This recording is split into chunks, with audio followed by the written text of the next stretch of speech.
एबे मिशन शक्ति एवं एसएससी ग्रुप मानन पई आसला बड़ घोषणा जहाँकि ओडिशार स्वप्न साकार करिबो मिशन शक्ति अभियान। महिला को मिलिबो अधिक लाभ। तेबे आसंतु कोन कहचंती उप मुख्यमंत्री आसंतु संपूर्ण अपडेट उपरे जानिबा।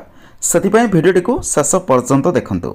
चैनल रे नुआ थिले चैनल को सब्सक्राइब करंतु, पाखर आस्तबा घंटे चिन्ह को प्रेस कर दियंतु। वर्तमान विकसित ओडिशार स्वप्न साकार करिबो मिशन शक्ति अभियान। मिशन शक्ति विभाग समीक्षा करी यह कहते उपमुख्यमंत्री तथा विभागीय मंत्री प्रतिभा परिड़ा। उपमुख्यमंत्री कहते मिशन शक्ति तार लक्ष्य स्थल में पहुँचब और आगक आहरी क्षिप्र गति में दौड़ कारण यही विभाग महिला माने 19टी विभाग एवं यूएन एजेन्सी सह जड़ित। तेणु आगामी 100 दिन भितर मिशन शक्ति को नहीं योजना प्रस्तुति हेब। तो तार भितर जहाँकि मिशन शक्ति द्वारा उत्पन्न सामग्री बिक्री पाई मिशन शक्ति बजार सृष्टि करा जायछि। मिशन शक्ति काफे भी करा जाउछि। मिशन शक्ति महिला को विदेश भ्रमण मध्य सुविधा दिया जाउछि।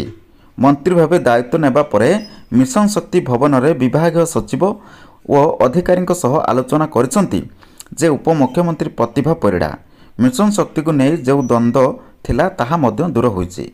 तो यह भाव में मिशन शक्ति को नहीं आसला गोटे बड़ अपडेट। तेबे आपण माने भिडियोटी को शेष पर्यंत देखिथिबारु भिडियो गोटे लाइक करंतु। चैनल नुआ थिले चैनल को सब्सक्राइब करी पाखर आसुवा घंटे चिन्ह को प्रेस कर दियंतु।